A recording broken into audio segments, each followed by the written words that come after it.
Assalamualaikum warahmatullahi wabarakatuh. Perkenalkan, nama saya Jani Permata dengan NIM C1C0230488, kelas R11, Prodi S1 Akuntansi.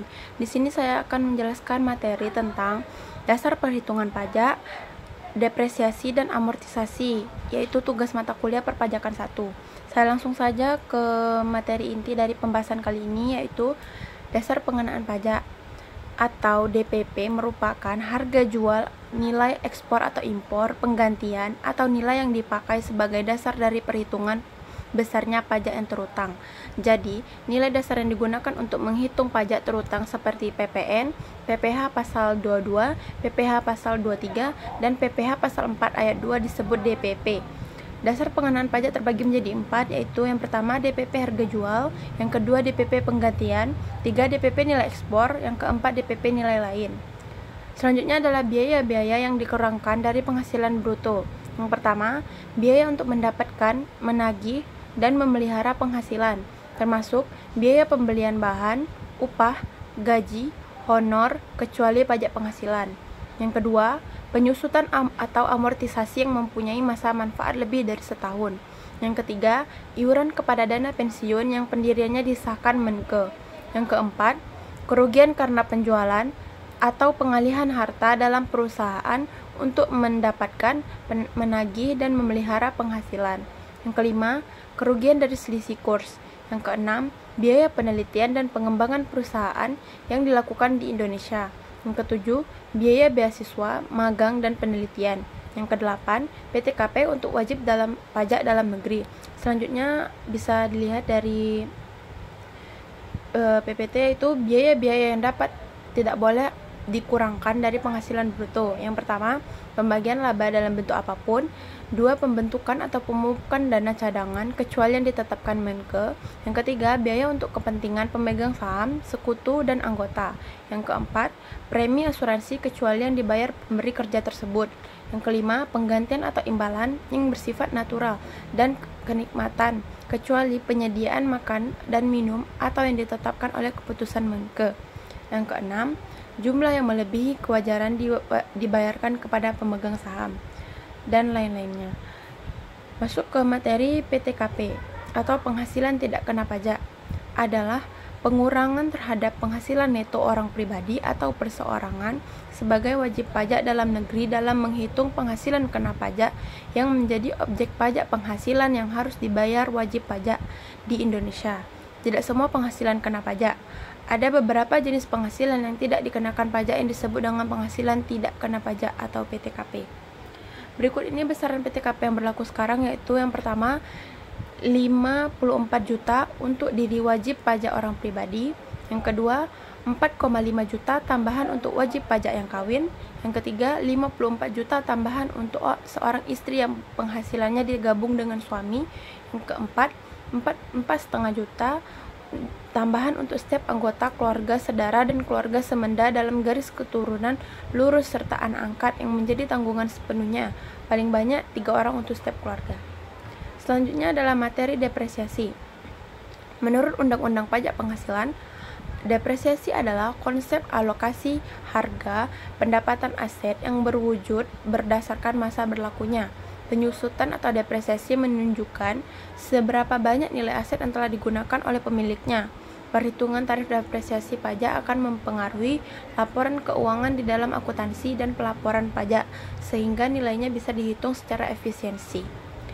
Dalam menghitung nilai penyusutan, ada 2 metode sesuai dengan ketentuan Undang-Undang Nomor 38 Tahun 2008. Yang pertama, metode garis lurus. Depresiasi dilakukan pada bagian-bagian yang sama besar selama masa manfaat yang telah ditentukan bagi aset tersebut. Yang kedua, metode saldo menurun, yaitu penyusutan dilakukan dalam bagian-bagian yang mengalami penurunan selama masa manfaat dan dihitung dengan cara menerapkan tarif depresiasi atas nilai sisa buku. Selanjutnya, pada akhir masa manfaat, nilai sisa buku disusutkan sekaligus dengan syarat dilakukan sesuai aturan yang berlaku. Faktor yang mempengaruhi depresi ada 4. Yang pertama, harga perolehan. Yang kedua, nilai residu. Yang ketiga, estimasi masa manfaat. Yang keempat, pola pemakaian. Manfaat perhitungan depresiasi yaitu yang pertama, mendata perolehan keuntungan. Yang kedua, mengetahui harga awal aset. Yang ketiga, meminimalisasi kerugian. Yang keempat, mengetahui biaya depresiasi tiap periode. Kita masuk ke materi amortisasi, adalah segala pengeluaran untuk harta tak berwujud meliputi perolehan hingga biaya perpanjangan hak guna, hak pakai, dan muhibah dengan masa manfaat harta lebih dari 1 tahun. Perhitungan amortisasi ini dapat dimulai pada bulan pertama dilakukannya pengeluaran kecuali bidang tertentu yang akan diatur tersendiri. Masuk ke materi hubungan amortisasi dan depresiasi. Keduanya juga memiliki fungsi yang bisa dikaitkan jika fungsi dari amortisasi adalah sebagai refleksi atas nilai aset perusahaan ketika hendak dijual kembali, maka fungsi depresiasi adalah agar pihak perusahaan mampu menerima dan memelihara pendapatan pada bulan harta tertentu, sehingga amortisasi dan depresiasi sama-sama berfungsi dalam merubah nilai aset perusahaan pada jangka waktu lama. Amortisasi dan depresiasi pun mempunyai keterkaitan pada proses pelaksanaannya. Keduanya biasanya dilakukan oleh pihak perusahaan pada bulan terjadinya pengeluaran. Artinya, amortisasi dan juga penyusutan memang tidak mampu dipisahkan. Untuk itu, tak heran banyak orang yang menilai keduanya mempunyai arti yang sama dan banyak orang juga yang bingung untuk membedakan keduanya. Masuk ke materi harta tetap tidak berwujud. Harta tetap tidak berwujud dibagi menjadi 4 kelompok. Kelompok yang pertama itu bukan bangunan yang punya masa manfaat 4 tahun.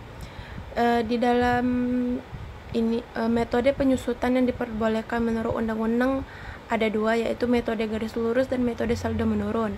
Jadi pada kelompok yang pertama masa manfaatnya 4 tahun.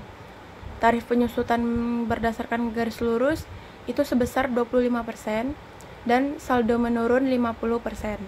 Yang kelompok kedua, bukan bangunan yang punya masa manfaat 8 tahun. Tarif penyusutannya yang berdasarkan garis lurus adalah 12,5%, saldo menurunnya 25%. Yang kelompok ketiga, masa manfaatnya 16 tahun. Tarif penyusutan berdasarkan garis lurus sebesar 6,25%. Berdasarkan saldo menurun 12,5%. Yang kelompok 4, masa manfaat 20 tahun, tarif penyusutan berdasarkan garis lurusnya sebesar 5% dan berdasarkan saldo menurunnya 10%. Sampai di situ materi saya kali ini. Saya akan masuk saja kepada kesimpulan. Ya, dalam melakukan pemungutan pajak didasari pada dasar-dasar pemungutan pajak. Dasar pengenaan pajak atau DPP merupakan harga jual, nilai ekspor atau impor, penggantian atau nilai yang dipakai sebagai dasar dari perhitungan besarnya pajak yang terutang. Jadi, nilai dasar yang digunakan untuk menghitung pajak terutang seperti PPN, PPh pasal 22, PPh pasal 23, dan PPh pasal 4 ayat 2 disebut DPP. Depresiasi pajak menurut Undang-Undang Pajak Penghasilan adalah konsep alokasi harga pendapatan aset yang berwujud berdasarkan masa berlakunya. Penyusutan atau depresiasi menunjukkan seberapa banyak nilai aset yang telah digunakan oleh pemiliknya. Perhitungan tarif pajak akan mempengaruhi laporan keuangan di dalam akuntansi, sehingga nilainya bisa dihitung secara efisien.